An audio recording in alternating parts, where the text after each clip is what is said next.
Hello my friends, Gabriel here, and today we're gonna make the final review for the LG Nexus 5 running Android KitKat 4.4.4 and using ART runtime. So I got the device a couple of days ago. If you're a subscriber to my channel, you've already seen probably the videos that I made with the Nexus 5. I covered pretty much everything, including the camera, battery life, ART runtime, and so on. The overall performance. So this review won't be too long, and it's if you want, just a summary of those videos and some conclusions. So without any further ado, let's proceed. As I stated in my first impressions video, in terms of design, I really like the choice of materials and also the build quality. It doesn't feel cheap at all, although it's made out of plastic. It doesn't produce any strange sounds, and just to make a short comparison, this is how the LG G2, because it's built from the same company, this is how the G2 should have been made, just like the Nexus 5. I mean, with the same attention to the build quality and maybe a little to the materials. So in terms of design, I really like the device. Very good build quality, excellent display of 5-inch 1080p Full HD resolution, 441 ppi, sporting a 1.2 megapixel front-facing camera, an LED notification light right here, and on the back the main camera with OIS, which is an 8 megapixel sensor, which produces some very good images, both in low light or in pitch black, as also in the daylight, especially in the daylight. So very good in this respect also. I would have preferred the front-facing camera to be a 2 megapixel unit, but the 1.2 megapixel produces pretty good images also. In terms of software, as I said, the device is running on the latest iteration of Android, KitKat 4.4.4. It runs everything smooth. I haven't noticed any kind of lag, no stuttering, no random reboots.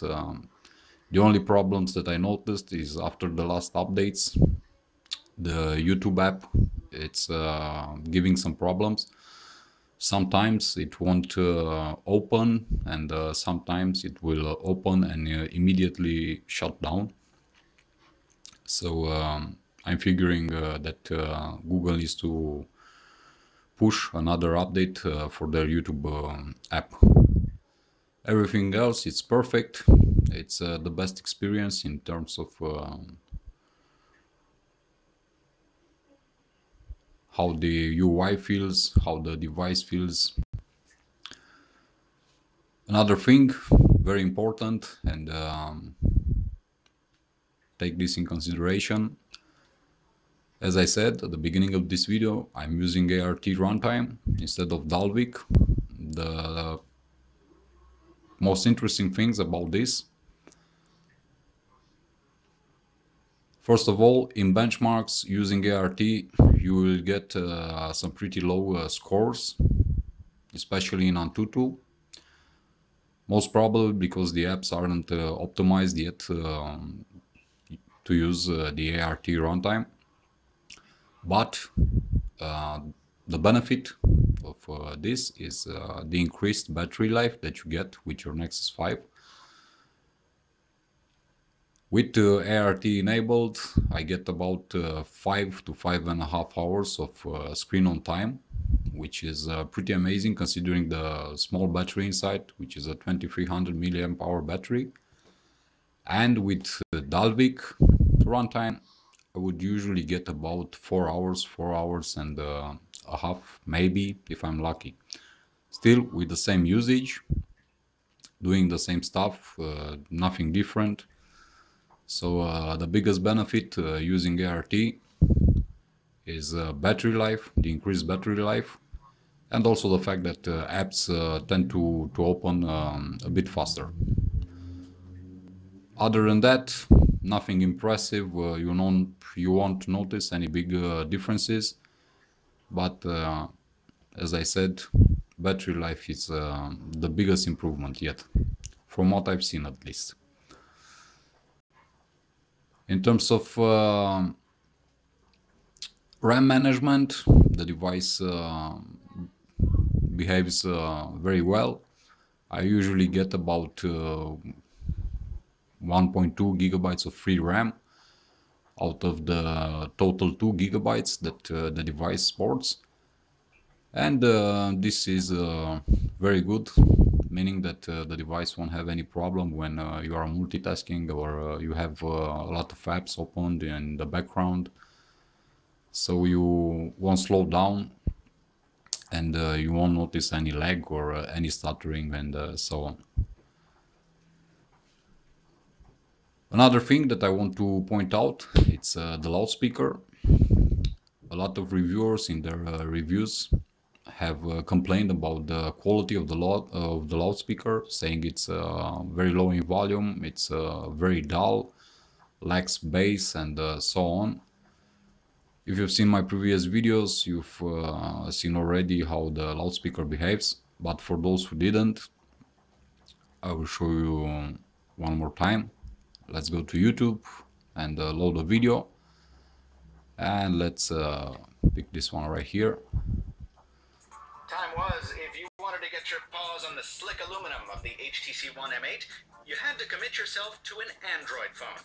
And if you were a Windows phone lover with a predilection for metallic, you were out of luck. So as you can see, and here the loudspeaker is pretty good.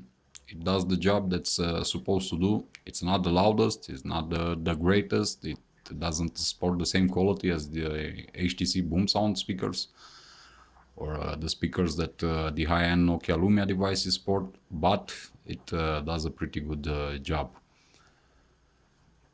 Other things that I need to mention are mainly about Android L. I have not rooted my device, I haven't installed any custom ROM or things like this. I wanted it to test it and to use it as it came out of the box with 4.4.4 KitKat. I'm waiting for Android L, the official release, because it's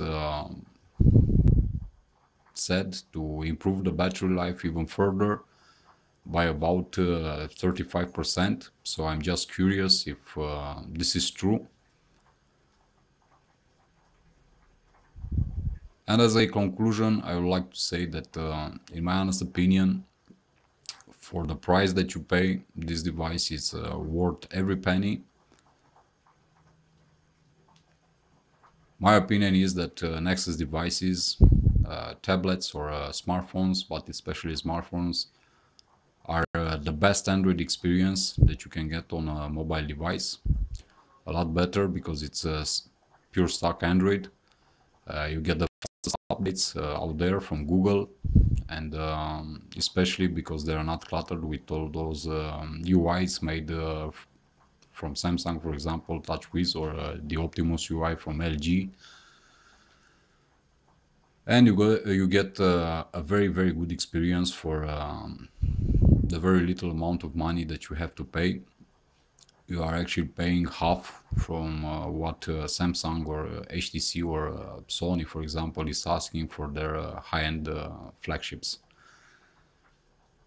This is my honest opinion. As I said, it's a very short review, nothing spectacular. I covered pretty much everything in my other videos. I will put a link in the description of this video so you can check those videos too.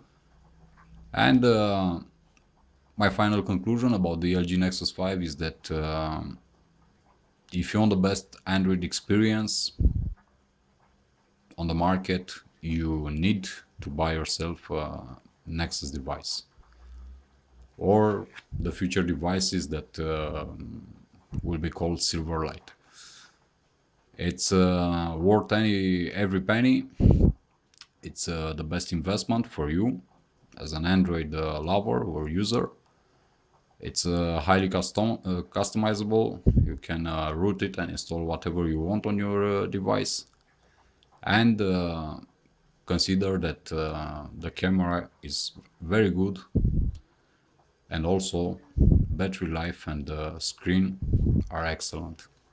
This is my honest opinion about the LG Nexus 5. I hope you enjoyed this video. I hope to hear from you in the comments, and also to hear from you in my future videos. So make sure you hit the like button, share this video, and also subscribe to my channel for future content. You can also follow me on my official Facebook page, the same name as my YouTube channel, or on my other page on Facebook called Mobile Photography for All, where I hope you join me and others in sharing your experiences with your mobile cameras from your mobile devices. Until the next time, as always, be safe, be good. Your friend Gabriel signing out. Peace.